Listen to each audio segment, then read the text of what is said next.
the 65th chapter of the book of Tehillim, Perek Samachay Lamnatseach Mizmor LeDavid Shir. Like many chapters, for the leader, a psalm of David, but here this is one that's given an extra word, the word song. So presumably it was some sort of song. We'll see what it may have, what this song may have been about, or why this specific psalm is mentioned, described, as a song. We know that many of them are songs, and certainly many verses of Tehillim in the modern era, songs have been made of them. But let's see. Let's look at Lecha Dumya Tihila Elohim B'Tzion Ulecha Yishulam Neder. So praise is for you in Tzion, God, in Zion. Vows are paid to you. We've said many times that in Tehillim, we don't really have the term Yerushalayim. We have Tzion. We have Zion mentioned so many times for Jerusalem. The word here, Dumya, can sometimes be related to the word for dome, for silence. But here, the general way of understanding it is not looking at it in that way. Let's continue. Shomea tefillah, adecha kol basar yavo. So you who hear prayer, all mankind comes in front of you with prayer. If you're familiar with these words, we say it during the high holiday season. Divrei onat gavru many, pishaenu ata tichapre. When all of the sins overwhelm me, it is you who forgive our iniquities. So here, right, it said the high holidays, and the last words in verse 4, tichaprem, our iniquities, right, Yom HaKippurim. And so here, this is talking about God. God deserves to be praised. God who hears prayer. God who forgives. Ashrei, we're in verse 5, Tivchar utikarev yishkon chatzerecha nishba'a betuv beitecha kedosh heichalecha. Happy is the man who chooses to be near to God, who chooses to be near God's courts. He will be sated with blessings in your house, in your holy temple. Noraot batzedek ta'anenu Elohei yishenu, miftach kol katzvei eretz v'yam rechokim. Answer us, God, with victories, with righteousness, through wonderful, beautiful deeds. God, who is our deliverer, in whom we trust from one end of the earth to the other, from the here to the distant seas. That's who your trust needs to be put in. The first part's here, directed towards God. God deserves prayer. God listens to our prayer. God saves us. And God, if you stay near God, then you will benefit. And here, just in those last two verses, interestingly, right, the first verse, in verse 5, it talks about being close. Happy is the man who chooses to be near to God's courts. But in the end of verse 6, God is a deliverer from one end of the earth to the distant sea. So even if you're not physically close, even if you're far away, you can still be close to God. Now that the parak is going to sort of transition to a different theme. Mechin harim b'kocho, nezar b'gvura. So this is God is the unnamed subject in this, who through his power fixes mountains firmly, and who is girded with might. Mashbiach she'on yamim, she'on galehem v'hamon leumim, who stills the raging seas, the raging waves, and also tumultuous, raging people.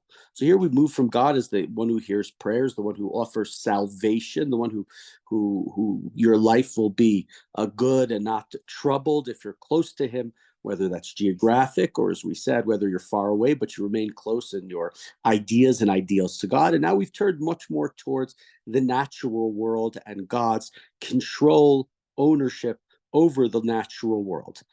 In Pasuk Tet, verse 9, V'yiru yoshvei kitzot, me ototecha motza'e voker, va'erev tarnin. Those who live at the ends of the earth are awed by your signs. You make the lands of sunrise and sunset shout for joy. So, right, again, this is humanity, but it's in relation to God as the controller of the world, the controller of the earth, of nature. Pakadita haaretz vatisho kikeha rabat te'ashrena peleg Elohim male mayim tachin diganam kichein techina. You take care of the earth and you water it, you irrigate it, you enrich it with a channel full of water, full of God's water. You provide grain for men, and you also prepare it.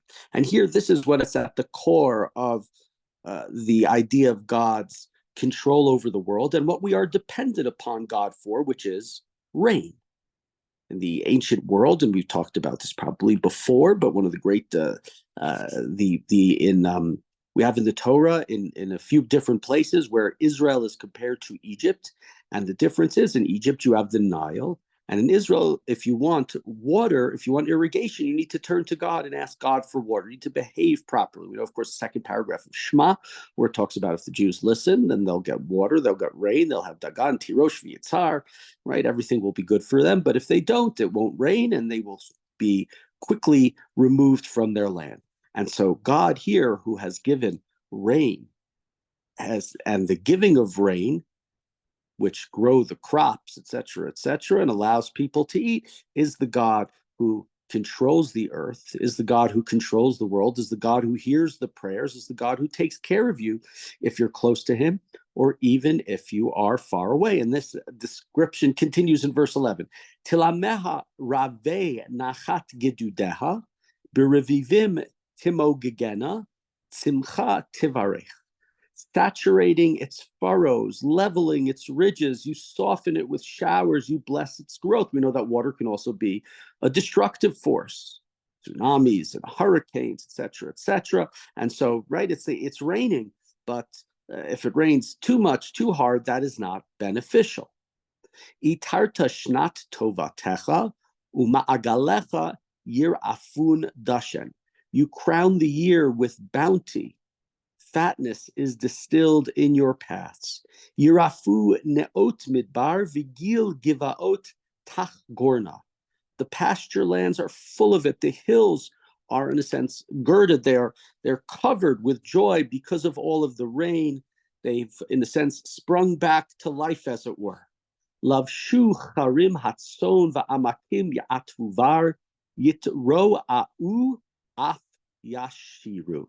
The meadows are clothed with flocks, the valleys mantled with grain. They raise a shout, they break into song. And so here we move from a passage which a description of God as the deliverer, as God as the hearer of prayers. But why is it a song? It's a song, presumably it was a song that was sung after it started raining. I don't know if it was after it had to be a drought, or if it was just in the fall when the farmers had reaped, had sowed, and were ready for the rain to start for their crops to grow, and now the rain falls, and it's a demonstration of the greatness of God, and it's a greatness from the sunrise to the sunset, from the east to the west. You can be close and you can be benefit, but even if you're far away, if you keep the ideas of God close to you, then you can be close. And ultimately, God here is providing the rain, and the rain here is not just for the Jews, and it's not just for people. It's for the earth itself, right? The furrows, the ridges, the pasture lands, they spring back to life, as it were, as well as the animals. And so it's a passage that celebrates God's, and we'll have more passages like this, most notably, let's say, amongst others, the Baruch Nafshi paragraph that we say every Rosh Chodesh, that describe God in nature and describe God's control of nature and God's giving, and not just to humans, but not just to Jews and to animals alike. And interesting, we'll save it for the next day. But if you look at the first verse of chapter 66. And it says, Lamnatseach shir mizmor, hariu lelohim kol haaretz. Right here, we've gone from a passage that was presumably the Jews, a song that was sung in celebration of the of the Jewish community for God, but because rain doesn't just help the Jews, it helps everybody. Everybody needs to eat. Everybody needs their animals to be able to drink.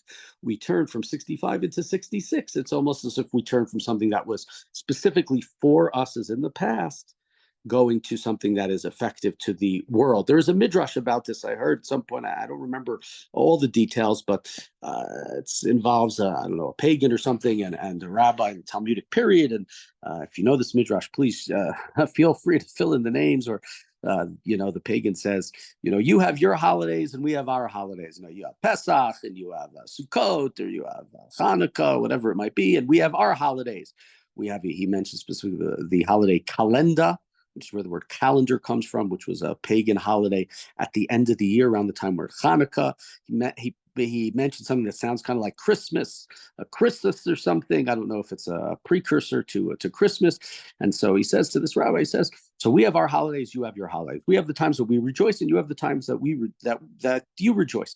But when can we rejoice all together? And the rabbi says, we can all rejoice together when it rains, because God's rain and bounty that falls, and the crops that come to life, and the world that comes back. And it's sort of, in a sense, like the second paragraph of Shmona Esrei, the sort of the Mechaye Meitim. If you know halachically, the second paragraph of Shmona Esrei, where we say Mashiv Haruach U'Morida Geshem, is not a request for rain.